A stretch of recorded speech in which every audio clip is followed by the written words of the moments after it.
白ひげだ! Whitebeard is easily one of the best characters Oda ever wrote. People use him as a symbol. In fact, some people even get tattoos of the Whitebeard pirate mark on their backs. Edward Newgate is known as the strongest man in the world of One Piece, at least pre-time skip. After Roger died, nobody was above him. He controlled more territory than any other Yonko. Entire fleets moved because he said so. But power and reputation were never the goal for him. The territory, the title, the reputation, all of that is cool, but it was never really the point. Every choice he made, the people he kept close, the way he led, even the way he died, all of it is telling us something deeply human about this man. So today we are going to examine what a true father figure actually looks like, and what the strongest man in the world truly wanted. Whitebeard was born on Sphinx Island, just a poor island in the New World that could not even afford protection from the world government. So pirates kept coming, looting, and taking whatever they want. He grew up in the middle of that, without parents. Sometimes he need to fight over food just to stay alive. He never forgot that place. Even after becoming a legend, he kept sending money back to Sphinx Island. For him, protection is priority since he grew up without all of that. Safety, belonging, and family is what this man wants. That is why he never cared about the title of being Pirate King. He wanted a real family. People who protect each other, eat together, argue, and laugh together. That human side of him is what fans rarely talk about, because to be fair, his strength is so overwhelming. Whitebeard once sailed under Rocks D. Zebek, a crew full of monsters. Kaido, Big Mom, Captain John, Silver Axe, Wang Zhi, on paper the most unstoppable crew on the sea. But they did not feel like a crew. They barely felt like allies.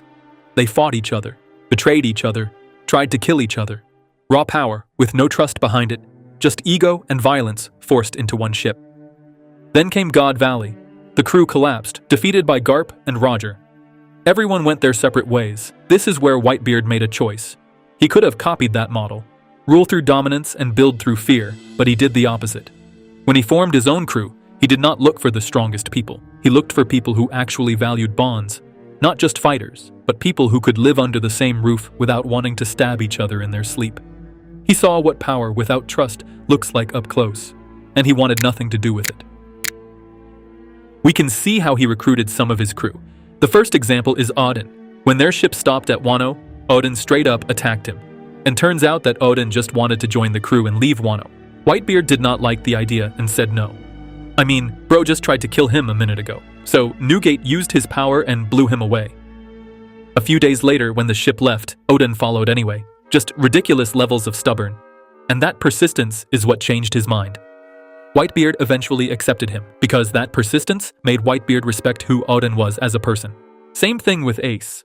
Strong will, too much pride, but someone who clearly cared deeply about his crew. You can see that when Ace lost against Whitebeard and says, "You're going to let my crew escape. In return, I won't run." And again, Whitebeard respect that. After everything that happened between them, Ace joined the crew. And when Whitebeard found out Ace was Roger's son, it did not change anything. Family was family. No bloodline mattered more than another. But before all of that, there was an important moment I missed. Whitebeard's duel with Roger. 3 days and 3 nights of fighting with no winner, but after that they talked. And suddenly, Roger kneeled. He asked Whitebeard to lend him Odin for a year. Whitebeard did not like it at all, you can tell with his reaction. But he looked at Odin's face and eventually said yes. He is a leader with no ego, just understanding. When Roger became Pirate King, Whitebeard felt no jealousy. For him, Roger was someone he respected as a rival. From that, we understand that Whitebeard built his crew with a foundation of trust and respect. And Teach killing Thatch was a direct stab at everything he built. Ace the young blood could not accept it and insisted on chasing him. Whitebeard warned him not to. Even Shanks showed up and said the same thing. Teach was dangerous, and this was not something Ace should handle alone. But Whitebeard still let Ace make his own choice, because that is how he led. He was not trying to control anyone. If he trusted you, he trusted your choices too, even when he knew it might cost him. Again, his foundation on his ship is trust and respect. When Ace was captured and sentenced at Marine Ford, Whitebeard moved immediately. He gathered his entire fleet. This move was not a Yonko making a political move. This was a father going to bring his son home. And the moment he arrived, the ocean itself started breaking. And in the middle of all that chaos, Squarto stabbed him. One of his own again. Manipulated into believing Whitebeard would sacrifice his allies to save Ace. Which is really stupid if he believes that. Whitebeard's response was not anger. He pulled him in and forgave him. That is a parent who understands that people do stupid things when they are scared. That's how a father behaves. And then Luffy, our beloved captain, showed up right in the middle of everything somehow. And Whitebeard noticed him immediately, that rubbery, stubborn kid, throwing himself into a war that was never his to fight, just to save his brother. Something about watching Luffy move through that battlefield, reckless, emotional, refusing to quit, reminded him of what Shanks had said, that this was the new era, the new generation. And looking at Luffy, he believed it. That's why Whitebeard told his crew to protect Luffy. This was not his era anymore. It was theirs, the young blood, and his job was to make sure they got out of there alive to claim it. Ace was eventually freed, and the first thing Whitebeard did was order everyone to retreat. He would stay behind, because in his head the role was clear. A parent protects, just like Garp did in Hachinosu. But then Akainu provoked Ace. Ace turned back and he died. His rage was grief. He attacked Akainu with everything he had, splitting Marineford itself. And even then, his final orders never changed. Leave. He was already prepared to die. When Blackbeard and his crew finally showed up, the rest happened. It felt like the end of something. But he never fell. His final words hit the whole world. That Teach was not the one Roger was waiting for, that One Piece is real. And then finally, he died standing. No wounds on his back. He never ran, not from his enemies, not from his choices, not from the life he lived.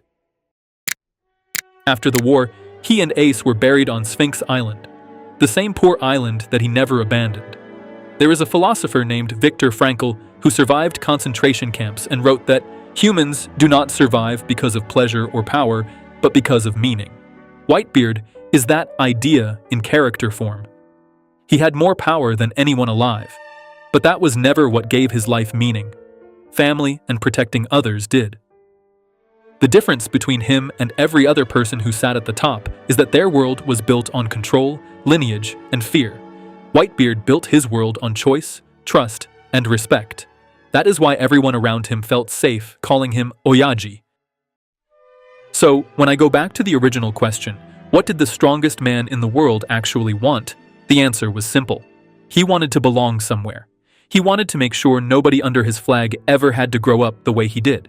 So what he did is provide safety and protection across all of his territories using as simple as his flag. Sphinx Island and Fishman Island are examples of this. His flag alone was enough to keep pirates away. At the end, Edward Newgate reached the top and still chose to live like a father, not like a king. If I got anything wrong or missed something important, let me know in the comments, and tell me which character you want me to break down next. If you enjoyed this one, like the video and subscribe, turning on the bell so you do not miss future videos. Thank you for watching. Seriously.